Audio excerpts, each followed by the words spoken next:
morning, everybody. My name is Andrew Alvarez, and I'm the Latino Conservative. Today, we're going to talk about the body cam video footage that was released from the fatal shooting of a black man by Waukegan police. We're also going to talk about some election happenings in Texas, as well as my favorite topic so far. It's going to be the inquiry of Facebook, Twitter, and Google. You know, their claim to fame is they are upholding and utilizing their rights in Section 230. We're going to talk about that and what happened in yesterday's inquiry just a little bit, just un poquito. But before we get into all that, go smash that like button. Subscribe to my channel if you like what the content. Heck, I even have a subscriber out there that doesn't like my content and seems to want to question each and every post I put out there without actual facts. But that's okay. I'll take that. But keep it respectful. I don't mind a negative comment, but be respectful about it. Also, subscribe and sign up for alerts so anytime I come out with something new. Gotta have my coffee. That light is extra white. Was that racist? So, body dash cam video released from fatal shooting of black man by Waukegan police. So I'm gonna tell you right off what the problem with that is. The headline. We are not going to progress as a country. We're not going to get rid of the real pandemic, which is racism, until we stop writing articles like that. Black man. Why does it have to be a black man? I understand he might be darker than me. He might be darker than a lot of people here, but we're not going to eliminate racism by harboring it, by feeding it. Little bits, nuggets here and there. We're not going to eliminate it by feeding it. We're only going to make it grow. This is the real pandemic in the country. It's racism, and generally, the people that are the most racist are the ones crying racism. I've been accused of being racist. I've been accused of being racist. I've been accused of being white supremacist, which even though the light's a little bright right here, I'm not white. I'm Latino. I get called out by some Latinos who don't see the same viewpoints I have on different topics. They call me coconut. My parents called me coconut because I'm brown on the outside and quote unquote white on the inside. No, I'm a person. I have my beliefs. People who insinuate anything different, that I'm white, that I'm black, that I'm white supremacist. I've been called white supremacist. Yes, that's racist. We're not going to get away from racism unless we eliminate headlines like that, because it does feed the narrative. I watched the video of that. I'm not going to put it up on here because, of obvious reasons. But I will say this, and I'm not trying to say who's right or who's wrong. My personal view, whether this is a cop or not, is that if you try to run me over in my car, in your car, that car is now a deadly weapon. If I am in my car and you come at me with a gun, my car is now my self-defense weapon. Well, a self-defense weapon, because I'm not going to tell you what else I have in my car or my truck. If you come at me and I'm in my truck, that's just stupid on you, by the way. It's a big truck. You might be able to just lay down and I'll roll over you and it won't touch you. That's how big it is. But, the point is, a vehicle is a weapon, and it can be a weapon. This person went in and almost tried to run over 2 officers. Not just 1, 2. The second officer shot. Again, I am not saying who was right, who was wrong. But the body cam footage shows that this person used a weapon twice on police officers and tried to kill them, essentially. So here's some more from that article. Body camera footage released by Waukegan police shows the moments before the police shooting that killed a black man and wounded a woman last week. Police released footage Wednesday of the fatal October 20th encounter that wounded Tafara Williams and killed her boyfriend, 19-year-old Marcellus Stinnett. The shooting occurred just before midnight after an officer was investigating an occupied vehicle and the car fled. Watching the encounter, the police officer recognized Marcellus Stinnett, recognized that he was a person with warrants. He asked for identification, not necessarily the card, but hey, what's your name? Marcellus didn't want to reply. The officer asked, "Are you Marcellus?" And he replied with, "Yes." Why? Who? That type of response. Totally being combative, just in the responses. It's what's typical. And quite honestly, it's his right. It's his right to do that. But once the officer identified that was Marcellus, remembered or knew that he had a warrant, he said, "You're under arrest." That's where things got hairy. When he was making his way around the car, they backed up and really and truly almost ran. It wasn't just like a little pull out. I'm pulling out of a parking spot. No, they gunned it, and they might have hit him. I couldn't tell. The officer said they ran him over. I don't know if it was his foot or whatnot, but it was definitely not just I'm backing out of a parking space. They gunned it. Then officers were in pursuit, and they ended up running into the one of the cables that holds the telephone pole up. And an officer was out again, trying to make contact with them, trying to engage with them. Again, they backed out and gunned it and ran him over, or practically ran him over, attempted to, at least. And that officer shot and killed Marcellus and injured Tafara. I don't know if she was injured by gunshots or if she was injured by the wreck that ensued after that, because right after those gunshots were fired, that vehicle, I don't know who was driving, but that vehicle ran into a building. And again, my point on this isn't showing who's right or who's wrong, just giving you a rundown of what happened. My opinion on a vehicle, had that been a cop or not a cop, had that been just a regular person, that vehicle is a weapon. That's how I see it. If you are looking to run over me, and if I'm packing, guess what's going to happen? I'm at least going to get one or two. If I have a chance before I get out of the way. First off, I'm going to try to get out of the way if there's space. If not, I'm going to get one or two out, at least. They're going to be good shots because I'm pretty decent at that. But with headlines such as this, body dash camera video released from fatal shooting of black man. And in the headlines, you've got body. The first word of the sentence is capitalized. Dash cam video released from fatal shooting of, all lowercase, black capitalized man by Waukegan police. So they are specifically emphasizing black man. Why? So they can get clicks. Who reads the newspaper nowadays? But this is out by NBC News. So they have to get clicks. Good or bad news, they have to get clicks because that's how they get paid now. They don't get paid by newspaper subscriptions anymore. Hardly anybody does. My hometown paper has moved to almost all digital, and you have to pay to see their sites. If you do go to their site more than 3 times, you got to pay. But emphasizing black man, you don't see that with white. You even hardly ever see Latino in there. We hardly ever make the news. But emphasizing that is racism in itself because it is not equality. Black Lives Matter. I'm totally for that.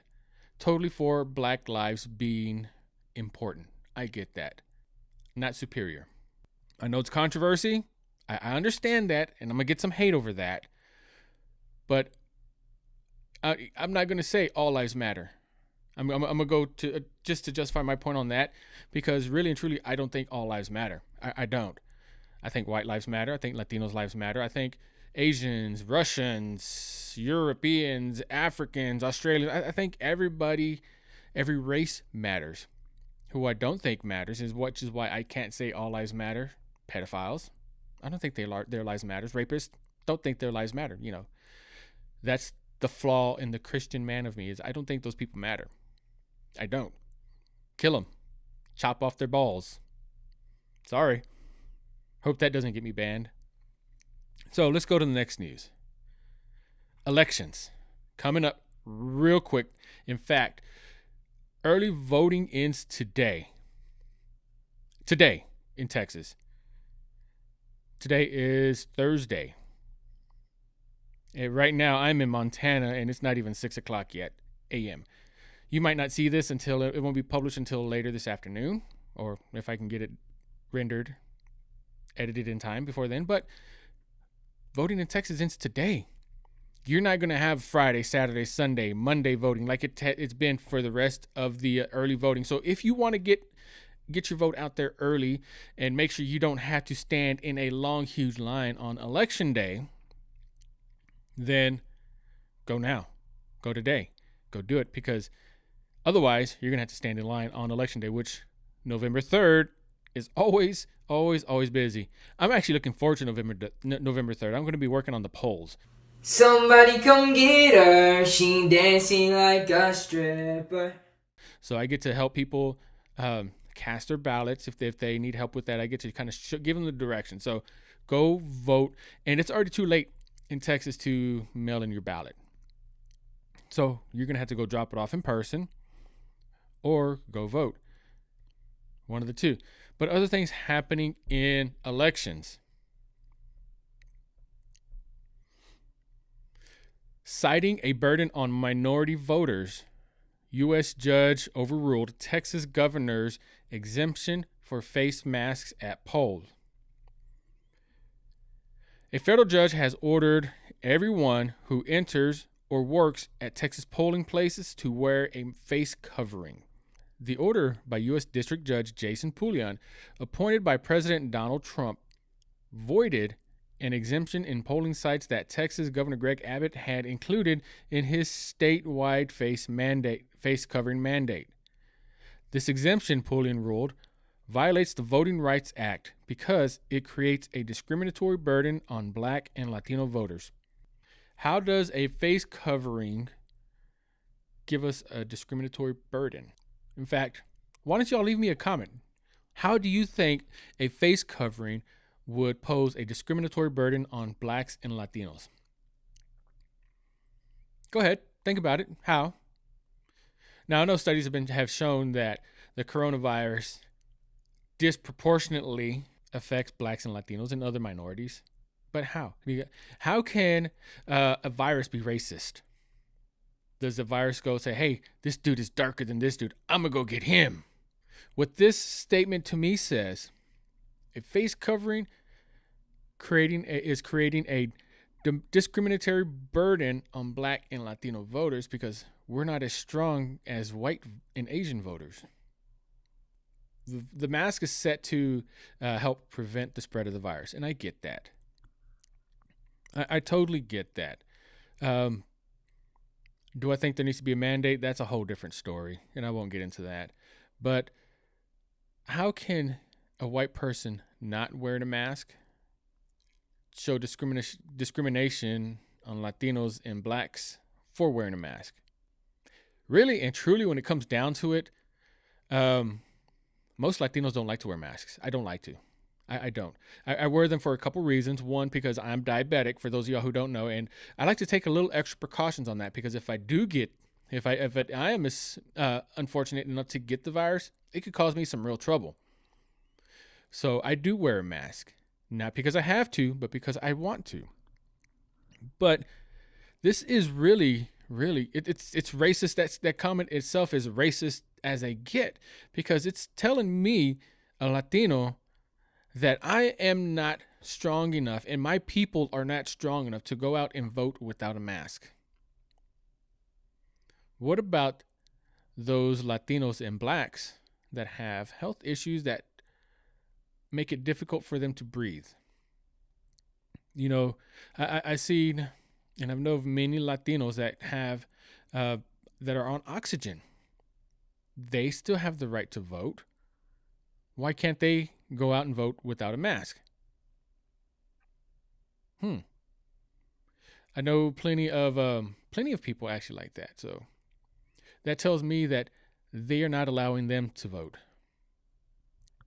It just blows my mind. You know, what gives him the authority to say that, to make that kind of a statement?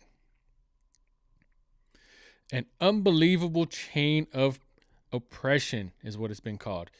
This discriminatory effect can be eliminated or at least mitigated if all people wear masks at the polling sites, Pulliam wrote. Shortly afterward, Texas Attorney General Ken Paxton informed Pulliam that he will ask the Fifth U.S. Circuit of Appeals to block the order. Another thing to think about: Ken Paxton is a state official. Pulliam is not a state official; he's a federal official. Elections constitutionally are run by the states, not by the federal government. Each state has their own capabilities of writing how to run their own elections, not the U.S. government. That would make it too easy for those in charge, like Nancy Pelosi, Chuck Schumer, Ralph Nader, those guys. That would make it too easy for them to make their own candidates for president win. That would be voter suppression there. Y'all don't see me getting up. I'm editing those parts out, but I'm in a hotel room. For those of you who are just following me, I travel for work, and I'm in a different hotel every week practically. If I'm not in a hotel, I'm in my trailer at home. Go figure, it's my little home. But I've had to get up to unplug the refrigerator because it was making this really weird ringing noise, and I had to get up and turn off the AC because right before this topic, the AC in Montana kicked on, and it's cold. Snow outside. I'm from Texas. I live in Texas, but it's snow outside right now, and it's kind of a weird thing for me still, even though I've seen it. I've traveled enough to see it, but it still freaks me out a little bit, especially driving in it. It sucks. So, next topic. But before that, you know the drill. Got to get another cup of coffee because it's early still. Love me some coffee. By the way, if y'all want to send me some coffee, little gifts, I will take those. The best way you can help me out and support me, though, is by going down to my links. I've got a Facebook page. I've got a website that I just launched. I'm building content for. So there's only like 3 or 4 articles on there. And they're not mine. They're copies and pastes from sites like the Daily Wire, different news sites like that. But the best thing you can do is share and like and subscribe to this channel. Go to my page, and I've got a support link there. I've got different things like a couple shirts, some shoes that I think are pretty cool that I designed. Yeah, I did that. Best way you can do is, subscribe to this, and if you want to go the extra step, look on those. I've also included my Cash App down below if you want to throw me a few bucks so I'm not totally stuck on this hotel coffee. So Facebook and Twitter CEOs struggle to name a single liberal who has been censored on their platforms. Y'all have heard how Twitter has silenced basically New York Times. They even silenced President Trump's campaign, citing false information, citing unfactual bias, whatever they want to do. And Facebook has been doing the same thing. They will use their fact checkers, and I'm going to do that. Fact checkers, big air quotes, to basically censor the right side of media, right side of politics, whatever. And I have seen stories, and I have heard actual words come out of somebody's mouth from someone who used to work at Facebook that said that was their practice. They were told to do that. They were given instructions on who to censor and what keywords to throw out. So Facebook CEO Mark Zuckerberg and Twitter CEO Jack Dorsey struggled to name a single liberal person or entity who has been censored by their social media platforms on Wednesday during the Senate hearing on big tech. Twitter and Facebook have both been accused of bias against conservatives. So Senator Mike Lee, the Republican from Utah, asked Zuckerberg and Dorsey to name one high-profile person or entity from a liberal ideology who has been censored or had actions taken against them. So here's Zuck here. By the way, Zuck may be smarter and richer than Tom, but Tom didn't mess with you. Tom was awesome. He just sat there in front of his whiteboard all day long, and Tom was cool. I like Tom. Bring Tom back. Here goes Zuck's word. I can get you a list of some more of this, but there are certainly many examples that your Democratic colleagues object to when a fact checker might label something as false if they disagree with it, or the ... He was cut off. Zuck was cut off. Lee replied with, yeah, I get that. I just want to be clear. I'm just asking you if you could name for me one high-profile liberal person or company who you may have censored. I just want one name, one person or entity. And he couldn't. He couldn't answer that. Zuckerberg was unable to answer the question and told Lee he needed time to think about it. Okay. Time to think about it. Also, Zuckerberg was not aware that Facebook election integrity officials worked for Biden. But there are certainly many issues on both sides of the aisle where people think we are making content moderation decisions that they disagree with, Zuckerberg actually said.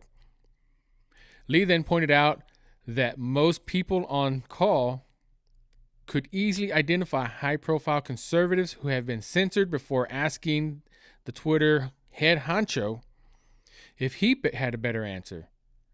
So here's Dorsey. Well, we can give you a more exhaustive list, but again, we don't have the political ideology of our accounts, Dorsey said. I'm not asking for an exhaustive list. I'm asking for a single example, just one individual or entity, Lee said. Dorsey responded with, we're taking actions on tweets from members of the House of Election Misinfo. Lee asked, can you identify an example? Dorsey could not name the Democratic member of Congress off the top of his head and said, I'll get those names to you. They're hiding stuff. They're being real shady about it. They know the names. Someone in those high-ranking officials either know the names of the people that are doing this, or they're being ignorant to it, the whole plausible deniability, or they're not being really good leaders at all, and they're letting their staff run their company.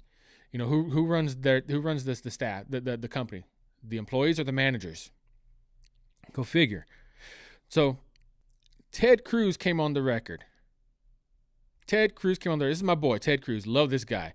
And he absolutely grills Twitter's CEO Dorsey over the censorship and accuses them of behaving as a Democratic super PAC, which is really and truly what they are doing. If they are acting on behalf of the Democratic Party or just liberals in general, they are removing posts pro-Trump, pro-conservative. They are being a super PAC, in which case they should register. They're required to register by the FEC, and they are required to disclose the amount that they donate. And it will be an in-kind donation by the salary that they're paying their employees to do this. Now, super PACs don't have a limit as to how much they can contribute. So they could go on and do this, and they'd have to do this on record, which I don't think they're ready to do. But during a Senate Judiciary Committee hearing on Wednesday, Cruz pressed Dorsey on his decision to block links to an article claiming Biden introduced his father to an executive for Ukraine energy company Burisma while he was still vice president. Twitter takes the view that you can censor the New York Post. You can censor Politico. Presumably, you can censor the New York Times or any other media outlet, Cruz said. Check out this clip. Post about the New York Post as well. Is that correct? within that 24-hour period, yes. But as the policy has changed, anyone can tweet the So show. Twitter takes the view you can censor the New York Post, you can censor Politico, presumably you can censor the New York Times or any other media outlet. Mr. Dorsey, who the hell elected you and put you in charge of what the media are allowed to report and what the American people are allowed to hear? And why do you persist in behaving as a Democratic super PAC, silencing views to the contrary of your political beliefs? Let's give Mr. Dorsey a few seconds to answer that, and then we'll have to conclude this segment. Well, we're not doing that, and this is why I opened this hearing with calls for more transparency. We realize we need to earn trust more. We realize that more accountability is needed to show our intentions and to show the outcomes. Thank you, Senator. So I hear the concerns and acknowledge them, but we want to fix it with more transparency. Thank you, Senator Cruz. Mr. Dorsey, who the hell elected you and put you in charge of what the media are allowed to report and what the American people are allowed to hear? Wow. What a powerful statement. There's no answer to that because there are no elected officials at Twitter. They are censoring what the American people can hear. Plain and simple. He asked that question straight up. There's no answer because they aren't elected. That is a lifetime appointment. That is their company until they either resign or until their stockholders stand up to them. Now, who are the stockholders? That's a good question. Are they conservatives? Are they mostly liberals? Who are the majority stockholders? Maybe him. All you got to do is own 51%. But the question is, who elected him? Who the hell elected him? Nobody did. He is not a political party.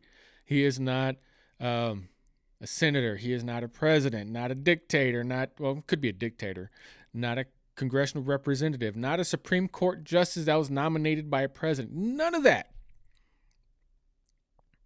But Twitter and Facebook and Google, they are acting as such. They are acting I'll put it this way.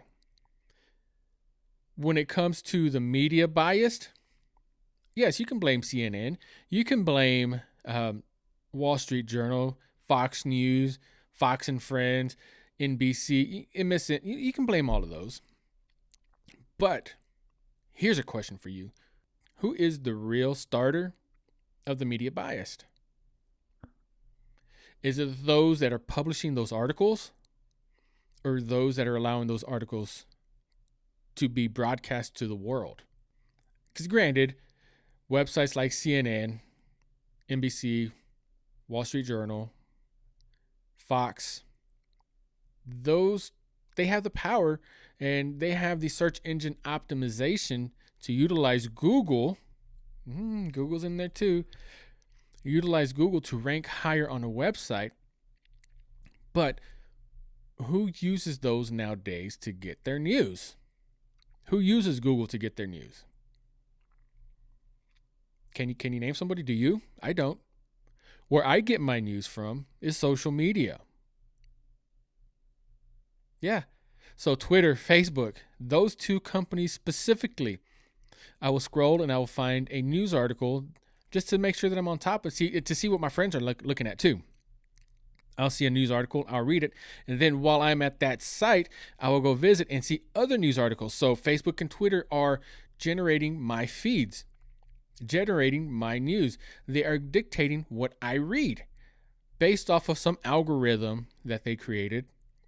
I have to admit, they're genius at that, but Twitter and Facebook are telling me what to read. Because I'm not going to go in and search something in Google. I don't know that it happened. I'm not going to know that it happened until I see it on my Facebook or my Twitter and linked to another website like the Wall Street Journal, like CNN, like Fox News. I'm not going to know that it happens because I'm not, I don't have that time right now. I work a full-time job. I do this at 4:00 in the morning. So you get my point. I will go in and search relevant topics, But the average person isn't going to do that. The average person doesn't do their own research nowadays. The average person scrolls through social media, sees an article on there that has a couple trigger words like black man capitalized, and then they'll go read it and draw their conclusions based off of what conclusion was given in the article. That's it. That's how they do it. And Facebook and Twitter are dictating how they do that. So who the hell elected them to control what we read and what we view, what we consume? So again, this is another bash on Facebook and Twitter and Google, and I hope this one doesn't get taken down either. My last one didn't get taken down yet. Go check it out if you haven't checked it out. So again, thank y'all for watching this. Thank you all for joining me. Thank you for the 503 subscribers now. Now, to me, that's a big deal. That is a huge deal because I started off with 1, and I've been doing this in some form or fashion for over a year now. Started out once a week, and I'm going daily. It's a grind. So again, thank y'all for joining me. My name is Andrew Alvarez, and I'm the Latino Conservative.